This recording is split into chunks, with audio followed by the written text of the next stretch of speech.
Sir एक comment sir. SP north अभी इसके बारे में ना आपको हाँ सर, अभी डेलीगेशन भी गोवा फोर्ट लेके आए थे आपके पास। कल जोशुआ भी हमसे मिलने के लिए आए थे। वो एक ऐसे टैक्सी पर दूसरा ये है कि एसपी नॉर्थ सुलेमान सिद्दीकी के मैटर में अभी प्रेस नोट जारी है। नहीं सर, अभी गोवा फोर्ट का डेलीगेशन आया था आपके पास, उन्होंने क्या बोला? उन्होंने तो एक हमें क्या कहते हैं वो दिया है जिसको कहते हैं आपका रिक्वेस्ट लेटर वो तो ऐसे सिलसिले में आए थे। तो उन्होंने डेलीगेशन के तौर पे मिलके एक उन्होंने बेसिकली एक रिक्वेस्ट लेटर दिया है। तो वो ठीक है, वो डेलीगेशन का बिल्कुल सर एक ही बात आप मेरी बात सुन लो।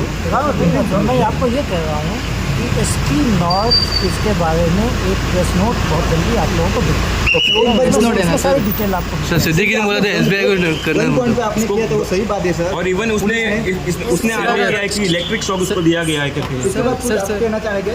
एसपी नॉर्थ अभी आपको देंगे।